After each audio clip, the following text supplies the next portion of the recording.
All right, so today is going to be my election prediction forecast video, or I guess not a forecast, more so an analysis of what I think is going to happen in the 2020 presidential election. So, a couple things to come right out and say from the beginning. I am by no means an expert in politics or anything like that. I'm just a dude who follows politics a lot and thinks it's a civic duty to stay informed and to be as I guess as informed as possible in these sorts of decisions. And I've really thought about this election a lot this year. I've been following it basically ever since the 2018 midterms ended. So it has been on my mind for a while. And as we wrap it up here today, I'm currently recording this on November 2nd, and this is the first video I have ever made regarding a sort of election prediction. And to my, I don't know. It's something that I have wanted to make and something that I think would, maybe be interesting to someone. But more so, I just want to, um, you know, see how accurate this could be. Kind of walk myself through this. Honestly, this is mostly for me, just to see, you know, what my feelings are going into tomorrow's the end of the election tomorrow. Because I mean, you can call tomorrow election day, but really all tomorrow is the end of the 2020 election. By the end of tonight, the latest count I saw was that 98 million people have already voted early in this election, which is well over half of the total amount of people that voted in 2016. I believe it was around 140 million in 2016, something like that. That number might be off by 10 million or so, but I believe it was around there. So we are, in all likelihood, going to surpass that number, and it's crazy. So a lot of people have already voted. Tomorrow, I'm going to consider the end of the election, even though we may not know exactly the winner after tomorrow. I'm going to consider that, the end of election season. So I wanted to make this video today to kind of go through an analysis. So what I did was I brought up the website 270 to Win, which is basically a website you can go to sort of mess around with different electoral maps and electoral scenarios to sort of see, different conceivable paths that a presidential candidate may take to the presidency.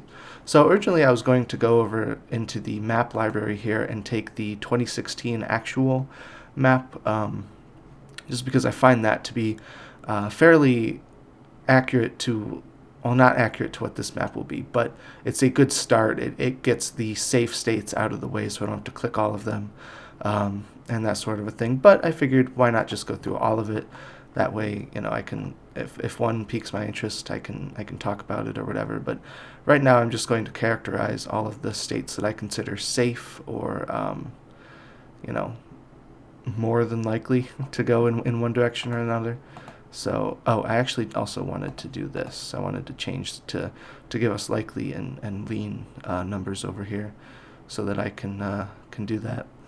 All right, so let's go, and I may adjust these as I go along, but we're just gonna head through here and kind of do the basics. I'm actually gonna put Colorado.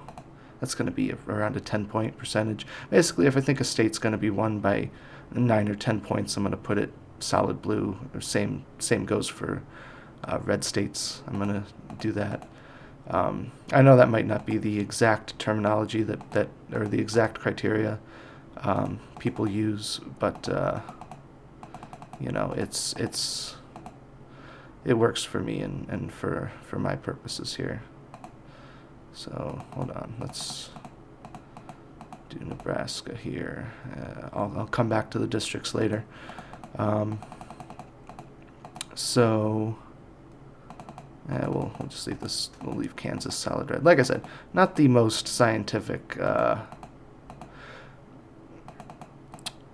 analysis in the world, but doing what we can here. We're just moving on through, getting these out of the way. And yeah, all of these states that I'm filling in right now, basically, whoops, don't mean to do Georgia yet.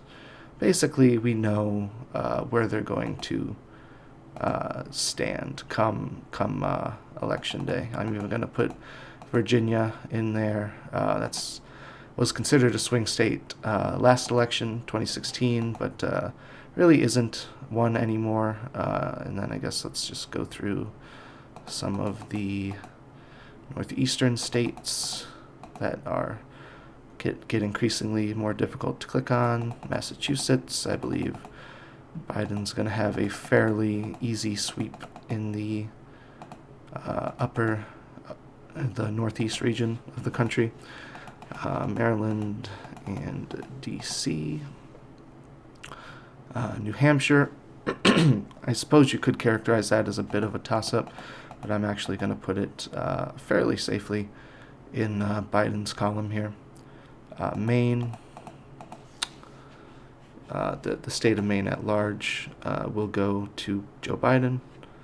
Oh, this already filled out the districts here for me. So I believe Maine's first goes to Trump in most scenarios. Oof. I'm not for sure on that, actually, now that I think about it. Darn. Okay, I know Maine's second is the one that's more heavily contested. So we will come back to Maine's second. I believe Maine's first usually goes to Biden, but let me look that up real quick. So yeah, I was correct on that. Maine's first is Biden's leading by like 15 to 20 points. So yeah, I just wanted to make sure that I wasn't making a mistake there. And then I guess Nebraska's second we will also characterize as a toss-up at this point. Let's see, what did I miss here? Oh, I missed Utah.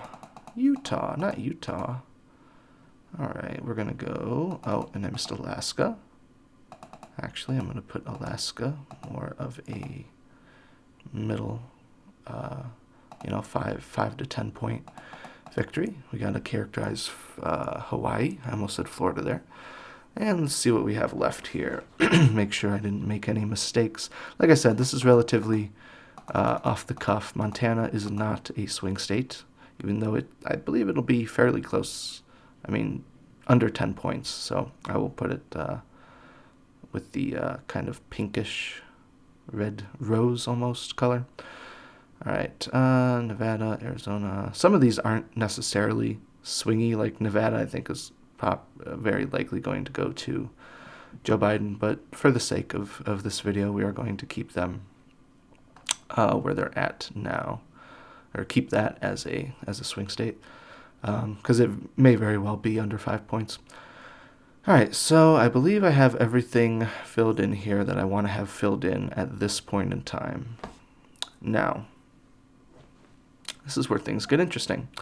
Let's go through and go from, I guess, the order of states that I think are most likely to go a certain way, and then we will work to the most competitive states from there. So you'll see up here, currently Joe Biden has, I guess we can change that to Biden and Trump here. Yeah, that'll be more accurate. Okay, so Biden currently has 216 electoral votes in this map, and Trump only has 125. So right off the bat, Biden has a built-in advantage. Well, I shouldn't say a built-in advantage. The Electoral College actually generally favors Republicans more than Democrats, but at least starting out the safe states with the safe states, coastal states like New York and California and the upper Northeast, Biden starts out with an advantage in that regard. So then we get into states such as Minnesota, which was a little bit closer than people thought in 2016, but I believe fairly confidently that Biden will win Minnesota. A big measuring stick that I've been using for this election is I take the 2016 map and I basically have a rule that any state that Clinton won in 2016, I don't see it flipping for Trump. I don't know how Trump can flip any of the states that Clinton won in 2016. Because if Clinton could win those states, I think Biden can win them because Biden is running a much more solid campaign, in my opinion. So Clinton won Minnesota. I believe Trump will win Minnesota. So going down, I will also characterize Iowa. I believe that Iowa will go, not blue. Yeah, we will go with a likely Iowa. Trump will win Iowa by a likely margin. But that could very well be a lean margin at the end of the day. I believe Iowa is going to be a little bit more conservative than Ohio this election cycle, but not by much. So I'm actually going to give Iowa to Trump. Then we're going to go to next likeliest to flip, I would probably say, would be, or not flip, the next most comfortable margin, I should say, is probably going to be Texas. I believe that Trump will win Texas in more of a lean margin. I think it will be under 5 points. Definitely, I believe he will win it. I mean, Beto O'Rourke had a very electric campaign in 2018, and I believe he lost by 2 points to Ted Cruz. I believe that Biden will probably lose by around a Beto O'Rourke margin. But Texas is weird because they have seen some incredible early voting numbers, like insane. And it is trending blue. So would I be surprised to see Texas barely go to Joe Biden? And you can see here, like, Biden needs 6 more electoral votes if he wins Texas. All he would have to win is Nevada, and then Trump could win literally every single other one of these swing states, and Biden would still have 270 electoral votes. So would I be horribly surprised to see Texas surprise everyone, and well, surprise everyone anyway? Would I be surprised if Texas went blue this cycle? Not particularly. I would have to see Biden overperform his current numbers with Hispanic voters, which I don't know that he is currently able to do. So we will have to see. Now, his Hispanic numbers have been a little bit down so far this cycle as compared to Clinton in 2016. Same with his African American numbers; they're not quite as strong as Clinton's were, in terms of what the polling is showing. But that could also be inaccurate, And I would not be surprised if people of color turn out in incredibly high numbers to vote Trump out of office. That would not surprise me at all. So I'm going to go with Texas as a lean towards Trump, and then I believe I will go over to Nevada and give that as a I'm actually going to give that as a lean to Biden, just because, like I said, to my knowledge, his Nevada is a very heavily Hispanic populated state, and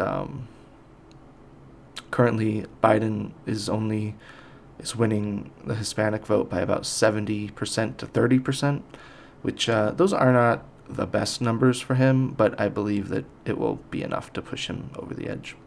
And I should say here also, I don't love lumping in like voters. Like there's so much difference between a Hispanic voter in Nevada versus a Hispanic voter in Florida. There's so much difference between a black voter in Alabama and a black voter in, say, Washington, for example, Washington State. Um, and it's I don't love how pollsters in general, or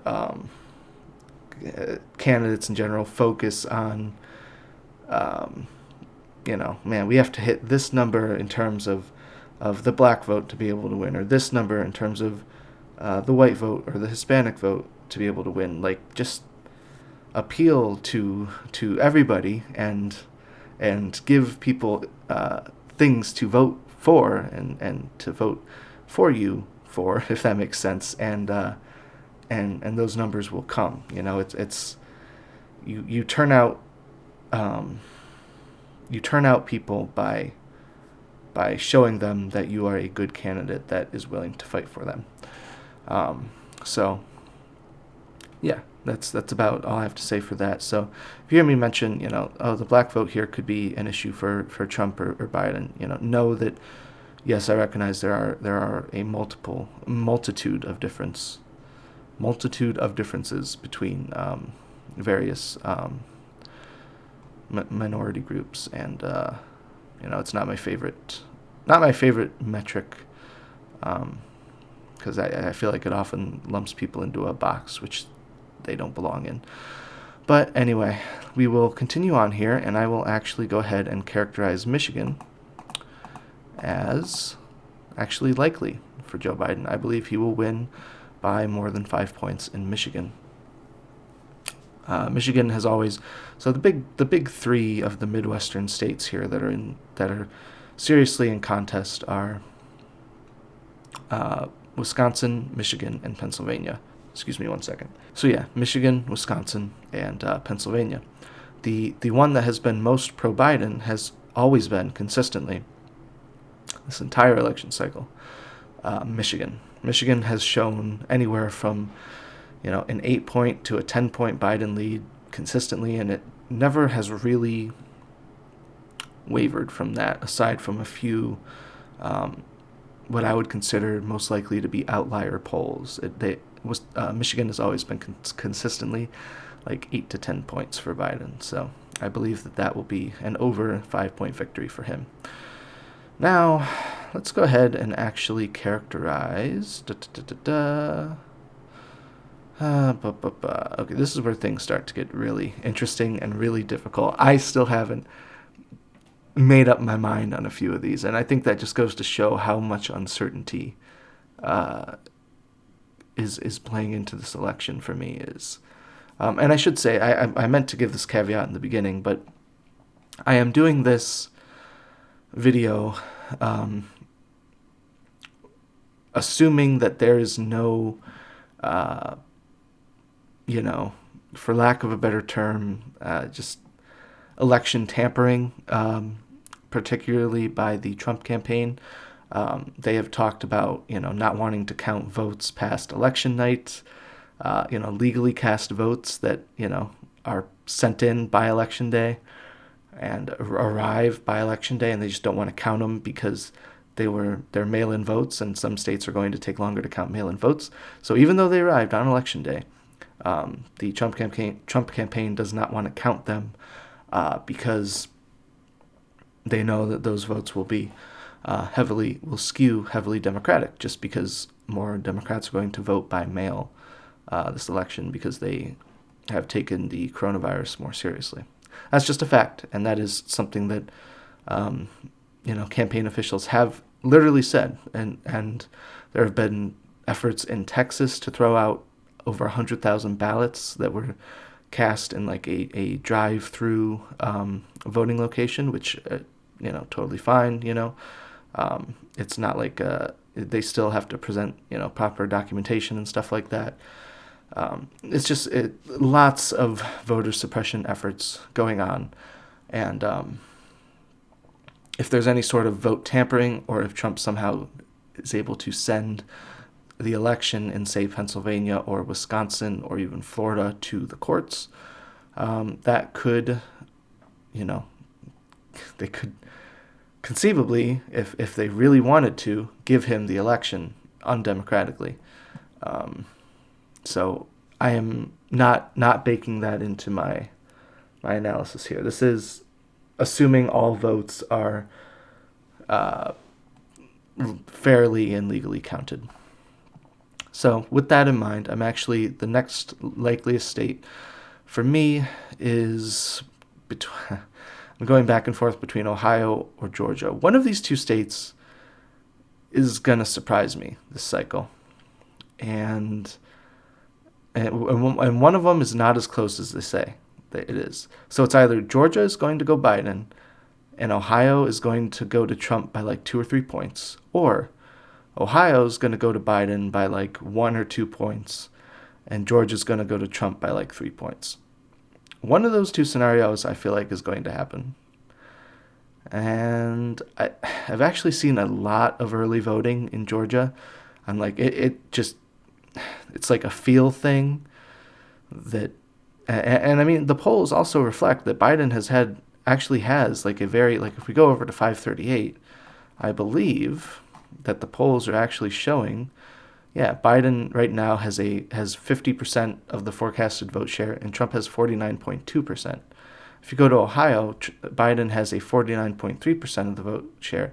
Trump has a 49.7% percent of the vote share. So Georgia actually looks like it's a little bit more pro-Biden than Ohio is this cycle. But that remains to be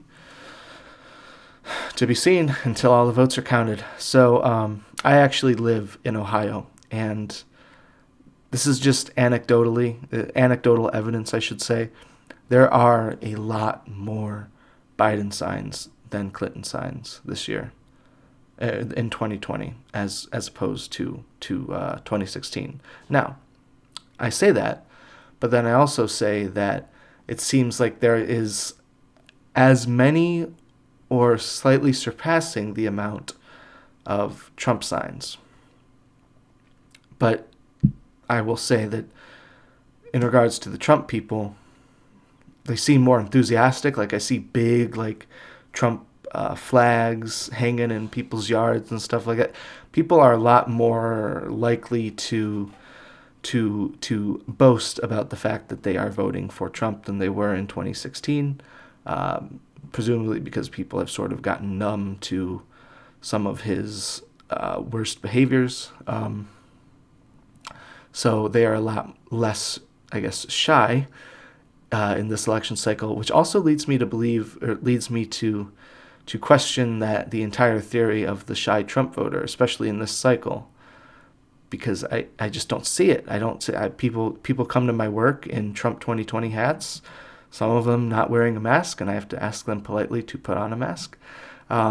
People, come into my work,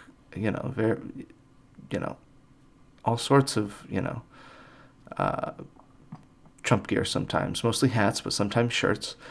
And like I said, like a lot bigger and more boisterous like signage in yards. And, again, anecdotally, in one small section of Ohio, I guess it's not small, it's a very important voting block, or voting chunk, I should say.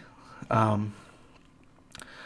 yeah, it's difficult for me to get a gauge because there's so many very loud and proud Trump people, but also I see a lot of Biden signs, like almost equal the amount of signage, but Trump voters are just a little more enthusiastic. Anyway, I've been talking about this for like 5 minutes, so I should really just get on with it.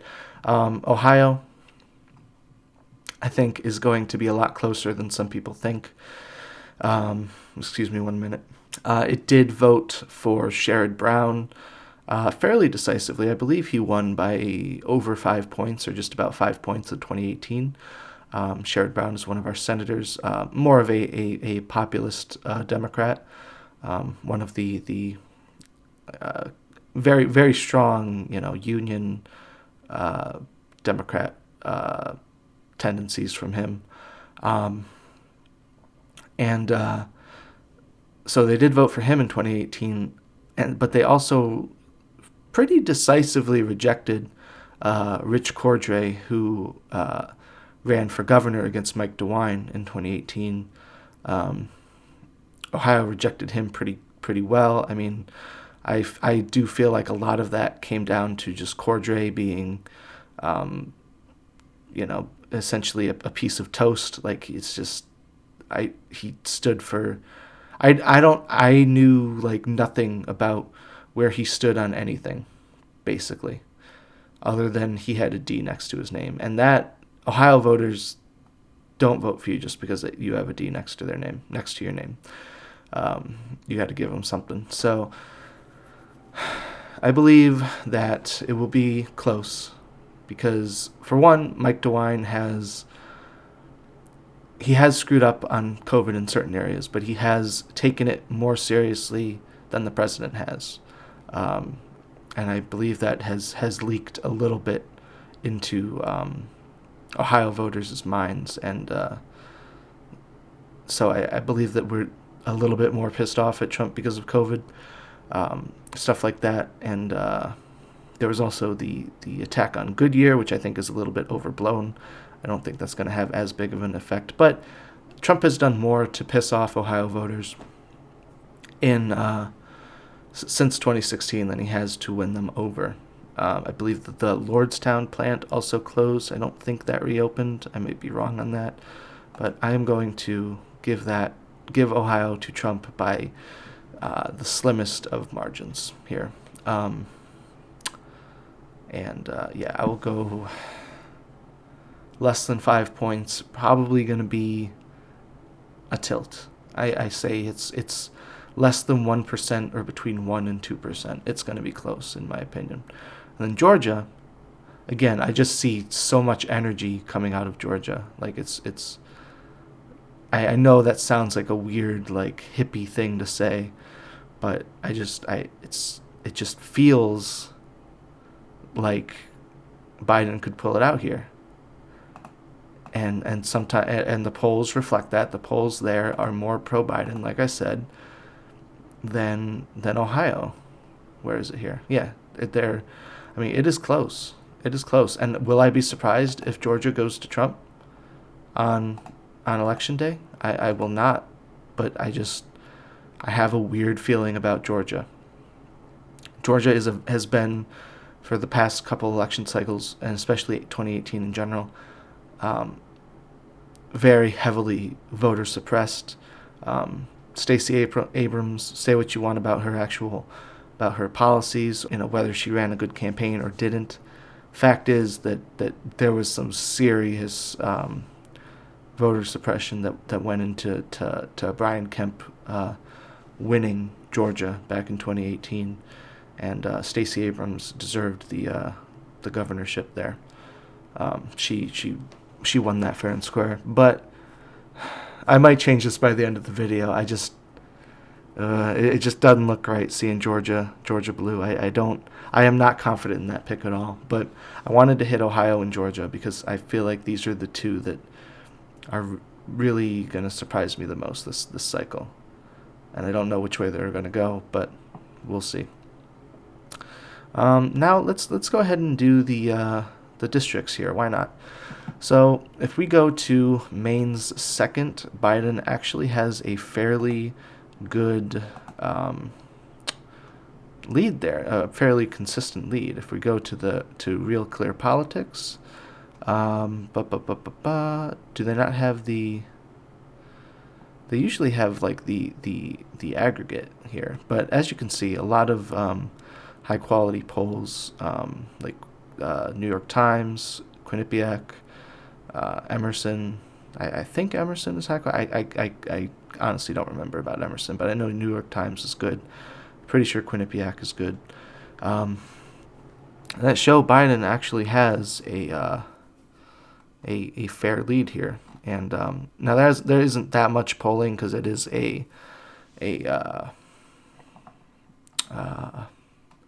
is just a small district. It's one electoral vote, so a lot of pollsters don't poll it properly. But you can see in 2012 it went to Obama by 8.5 points. In 2016 it actually went to Trump by 10.4 points. Jeez.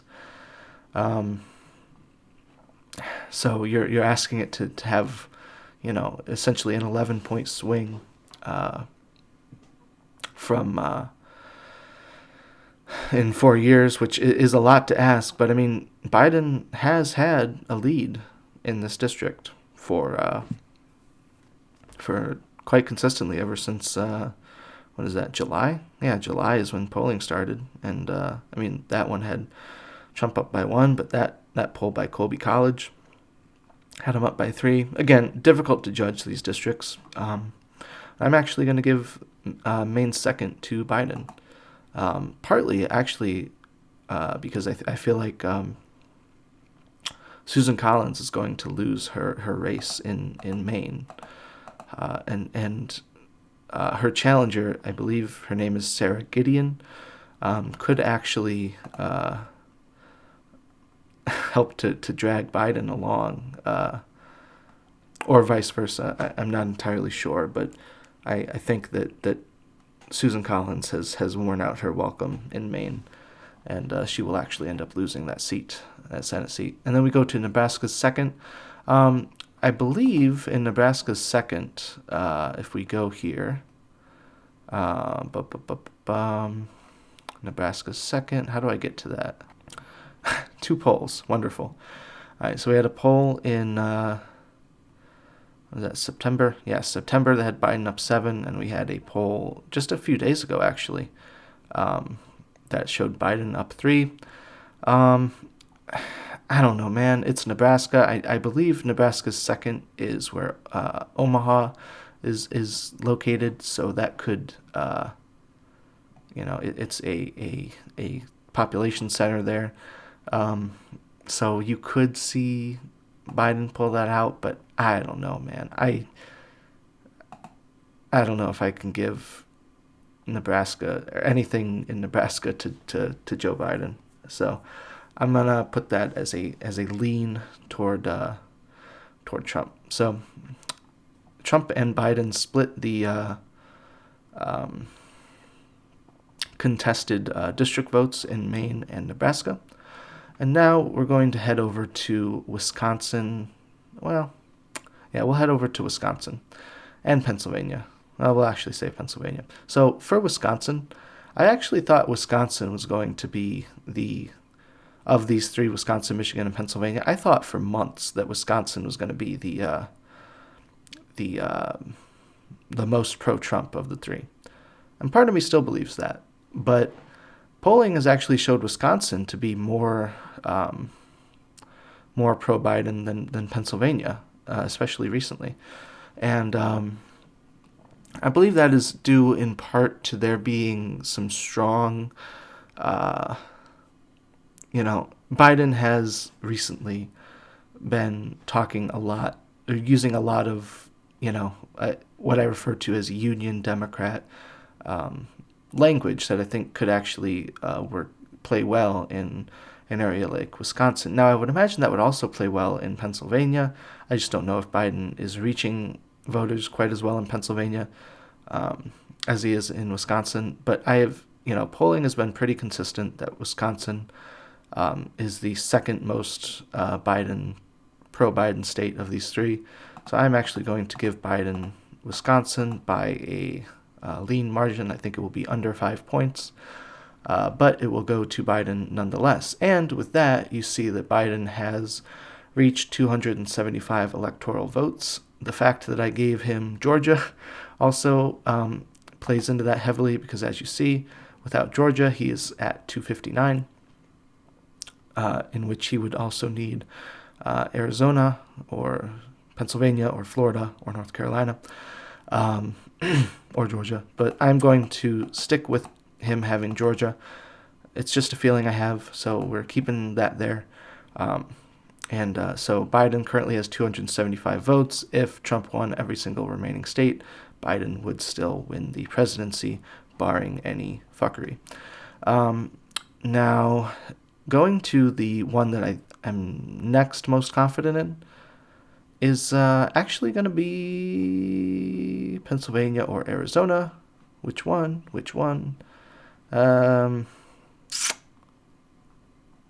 I'm going to go with Pennsylvania.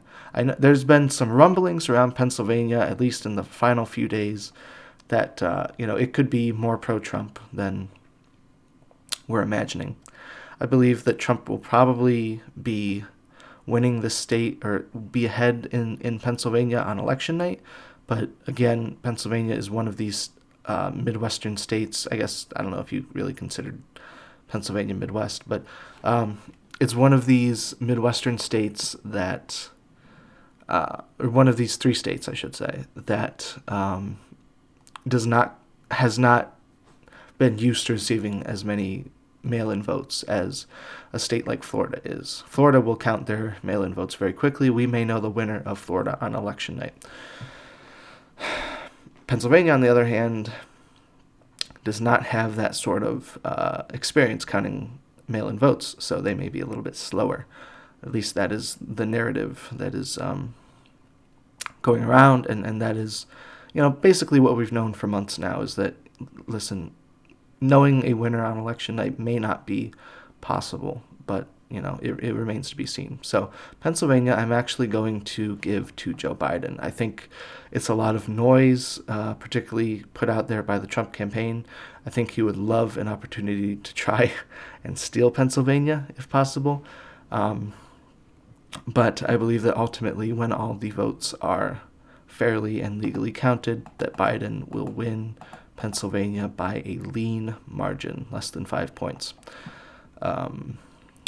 And that'll be that. Biden currently at 295 electoral votes, with winning Pennsylvania. That Pennsylvania is huge. If Biden wins it, it very likely means that both Wisconsin and Michigan he will have won, which essentially gives him the election. If Biden wins all three of these, there are virtually no paths for Trump at all. Next, we're going to go to Arizona. Arizona, I believe, will also go to Biden. And I believe that actually Mark Kelly will sort of carry Biden a little bit in Arizona. I know that's not a very common thing to have a Senate candidate carry a presidential candidate, but Martha McSally is not popular at all. Arizonians hate her. Like, she lost against Kirsten Sinema in 2018, and now she came to run for, I believe this is John McCain's old seat. Yeah, because in 2018 it was Jeff Flake's seat. So, excuse me one second. I believe that Arizonians will reject her again and vote for Mark Kelly by around 5 to 6 points. I think they will go for Mark Kelly. And I don't see that much ticket splitting to where, like, you can vote for, like, Mark Kelly could win by 5 to 6 points and then have Biden lose. I don't think Mark Kelly can outperform Biden by 6 points. I don't. If you're going to vote for Mark Kelly, I think you're going to vote for Joe Biden. So I believe that Biden will win Arizona. Now we get over here to the South again, the Southeast region, and North Carolina. Now here's the part of my prediction which may not make the most sense. Okay, so these two states are really hard. This trifecta here, Georgia, North Carolina, Florida, very difficult for me. Okay, Florida, on one hand, has been trending Republican, at least since 2016. Trump won Florida kind of handily, if I recall. If we can go to Real Clear Politics, Trump won Florida. Oh no, okay, he won Florida by about 1.2 points, which honestly is not as much. I thought he won by 2 to 3. So, man, this is tough. If you see here, the Real Clear Politics average has Biden up 1.7 points. If we go to Florida on here, Biden is up by about 2.4%, if my math is right. I just don't know if I see it. Florida is so difficult to judge. You go back to the 2000 election. You go back to 2008, 2012. Barack Obama won the state then. You go to 2016, Trump won. Go to 2018. I believe the governorship there wasn't as close as people thought it would be. It was still close, but I mean, I believe the DeSantis won by around like 1% or something, beat Andrew Gillum.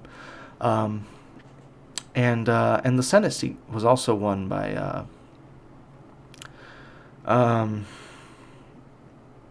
Rick Scott, I believe. So who's a Republican, so has been trending red. I don't know, man. Florida is a very old state.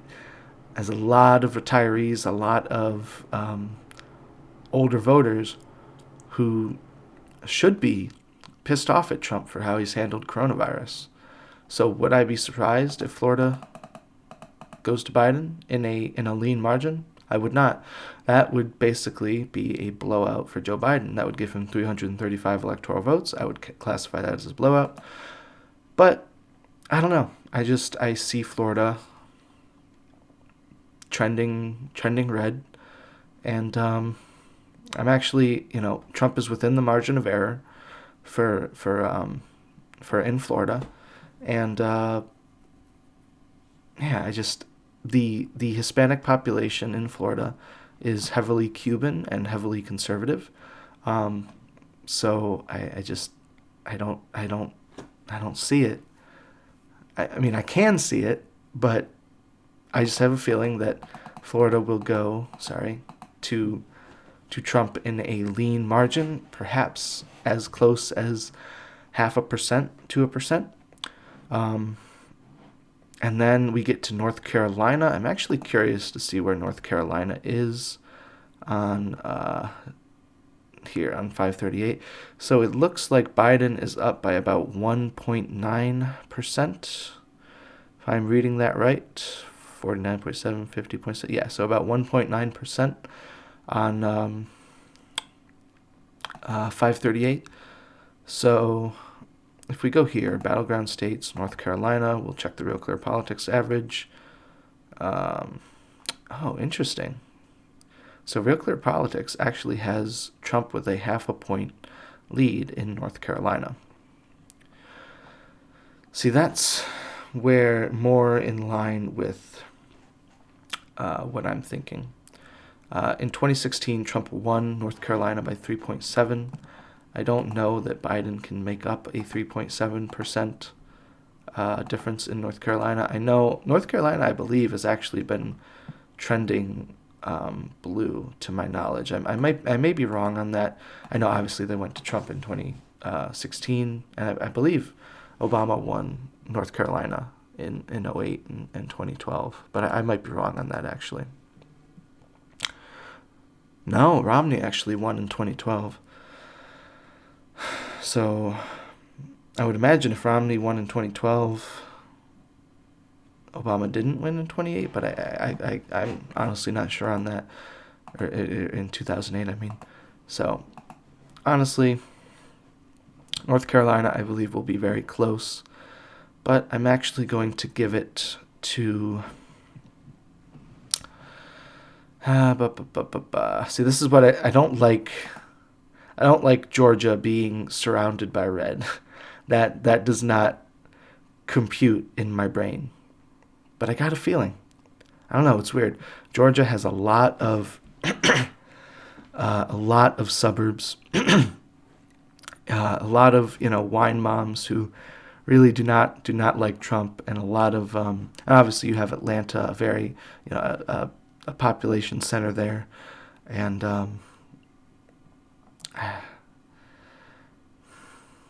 I think that North Carolina, another state that is very heavily has tried very hard to suppress black voters in that state, and I don't think that Biden will eke out North Carolina. But something about Georgia, I just got a feeling. And I'm not trying to be, scientific about this whole thing. I mean, I am. I take polls in, very much into account in states like Pennsylvania, Michigan, and Wisconsin. This is, you know, I've been following this election basically since the start of it. Not saying that that makes me an expert in any means. I am not.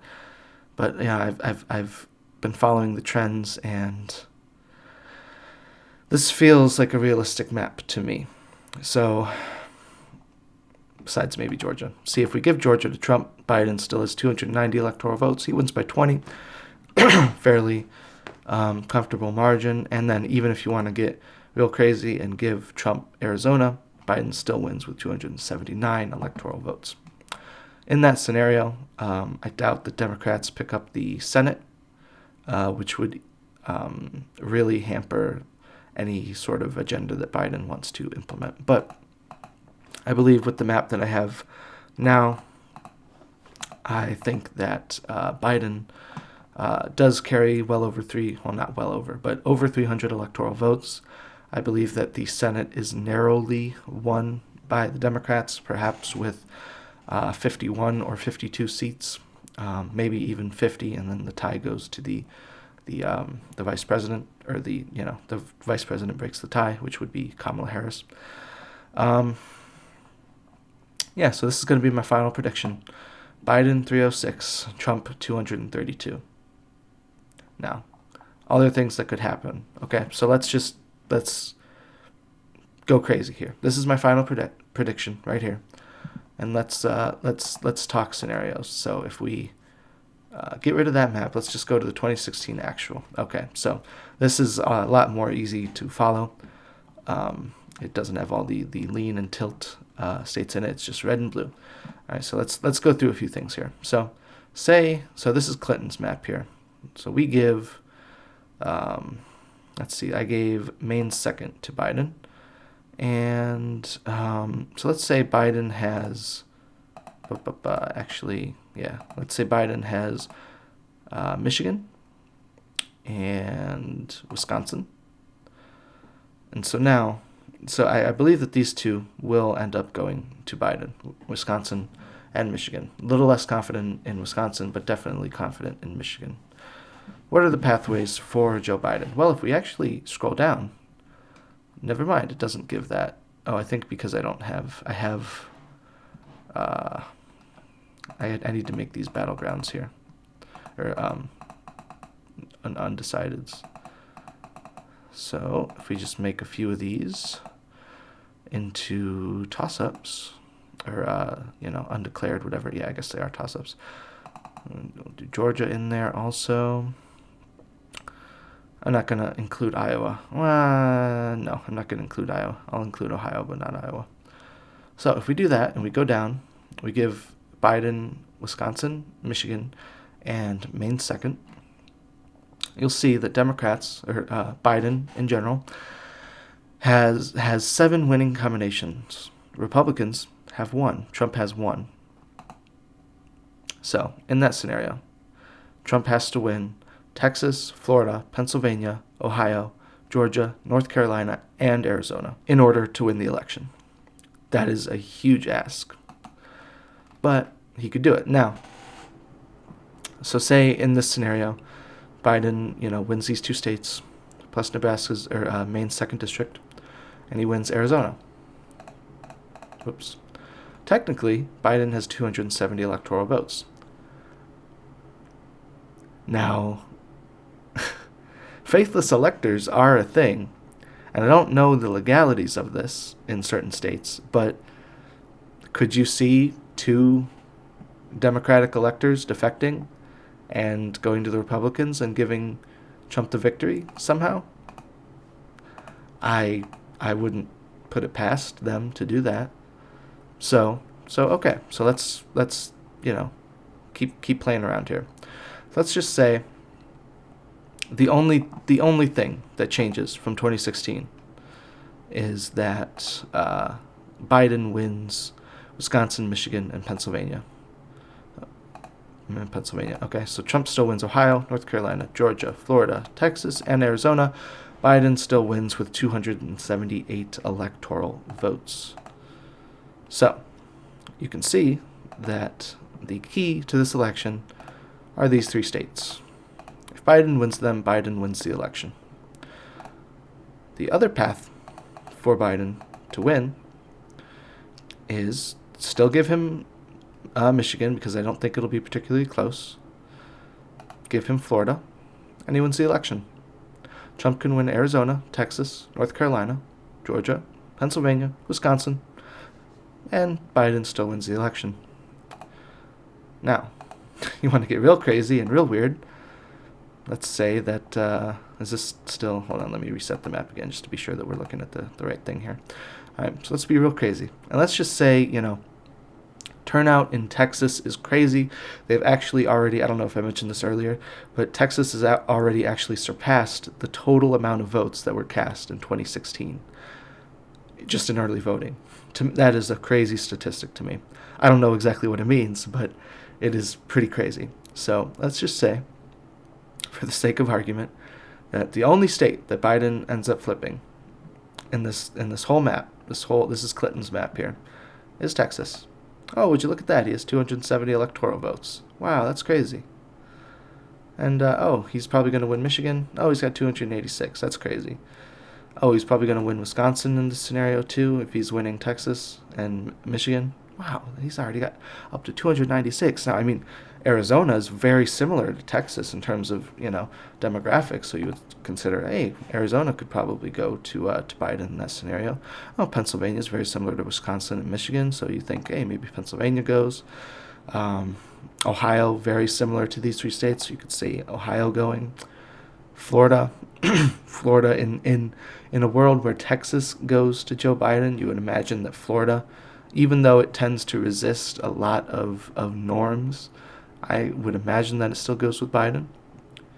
And, I mean, Georgia's just, right to the north of Florida, again, decently similar makeup, but, heavier black vote, which could actually benefit Biden more. So you would give Georgia to Biden in that scenario. Georgia and North Carolina, fairly similar states, very similar makeup. So you could give North Carolina to Biden. And I mean, hey, Iowa, all this trade war with China and, Trump kind of screwed them over a little bit. So, you could give Iowa to Joe Biden. This is the ceiling for Joe Biden, in my opinion, 411 electoral votes. I do not think this is going to happen at all. Just quote me on that. This is not going to happen. But this is possible. If polls are as right or even underestimate Biden a little bit, and, there's no, 2% or 3% polling error, this is totally achievable for Biden. That's how bad Trump has done this election cycle. If polls are correct or just slightly underestimating Biden, this could easily be the 2020 electoral map. That's Biden's best case scenario. Now, if you want to go with Trump's best case scenario, we'll go with the 2016 actual map. And boop. Wait, boop. And boop. That's about it. I don't see anything else that could really change. I mean, I guess you could give him Nevada. If Biden's Hispanic turnout is just abysmal, you could give him Nevada. But I would say Minnesota maybe could flip, but probably not. New Hampshire maybe could flip, but probably not. And Nevada could maybe flip, but probably not. So Trump's ceiling is around 326 electoral votes. Biden's is 411. And again, I lost my other map, but it looked a little something like this, if I can bring it up. I believe I gave Wisconsin, Michigan, Pennsylvania to Biden, along with, Arizona and Georgia. And I think that was my map, plus Maine second going to Biden. And to my knowledge, that was my final map right there. It was Biden 306, Trump 232. Now, could I be wrong? Am I wrong? Probably. Yes. I am probably wrong. Again, this does not look right to me at all. This does not make my brain happy this has to happen or that has to happen, or preferably both of these, to make this make sense in my brain. But again, I have a feeling. It's I got a feeling. That was a very popular song back in 2010. So yeah, that's gonna be my map, and it's gonna be a huge election, and tomorrow, wow. In 24 hours, polls are going to be closed in a lot of states. That is crazy to me. It's 8:40 as of when I'm recording this, and in 24 hours, polls are going to be closed. At least here in Ohio, I early voted, so my vote's locked in, and it's crazy to me. It's almost over, and we may not know a election result by tomorrow night. I'm going to be watching Florida. If Florida goes to Biden, it's essentially over, like I showed you. Florida and Michigan give Biden the election very easily. Again, if you go to the 2016 actual map and you just flip Michigan and Florida, he has 277 electoral votes. Doesn't need Wisconsin or Pennsylvania or Arizona or Georgia or Texas or North Carolina. So, yeah, I will be watching Florida because they count their mail-in votes very quickly. And if Florida looks like it could go to Biden or will go to Biden at the end of election night, then we will basically know that Biden won. Excuse me. But we may very well not know. And, I just hope that things go smoothly. Trump takes whatever result is the result in gracefully, even though he has never proven himself to be graceful. And, if he doesn't, then I worry for this country and for, democracy in general. And that's not hyperbole. I mean, free and fair elections are required for,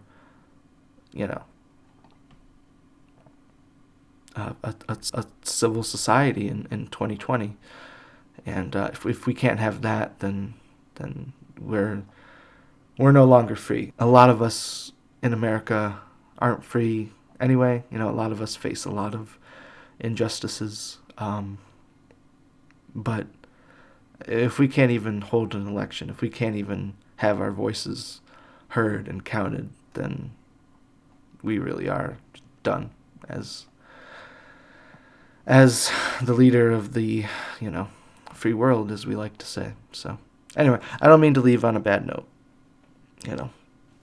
I will say that neither of these candidates were my preferred choice for president.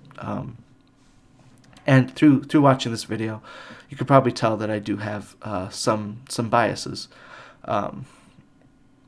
But I try to be as objective as I can, looking at both of these campaigns. I was not thrilled to vote for who I voted for, but I voted for who I thought was least likely to destroy our country. So, it's I think it's time for some semblance of change, at least from the last 4 years. I'll say that. And I just hope tomorrow's election goes smoothly. Now, if you came here, if you just stumbled upon this video, this is actually a vlog. I'm counting this as part of my vlog. I have a daily vlog on this channel here on YouTube, and it's tomorrow I'm actually going to be vlogging like the results. I may live stream, I'm not sure. I may live stream and talk about results as they're coming in. Still not 100% sure if I'm going to do that or if I'm just going to live stream throughout just going to vlog throughout the night. But I will be doing something tomorrow, so tune in for that. Subscribe if you want to. I don't talk about politics that often, But I'm done trying to pretend like politics doesn't exist on this channel. I follow politics heavily, and I feel like it would be doing a disservice to not talk about them with you guys, because it's a major part of American life and of things that I follow. And yeah, it's just a really, really big deal. So I'm gonna quit talking. I know this was an incredibly long video, but yeah, this was my prediction / analysis of where the 2020 race is as of a day before it ends. So I hope you guys enjoyed it, and yeah, I hope you had a good day, and I'll see you back here tomorrow. Wish our country good luck. That's all I got to say.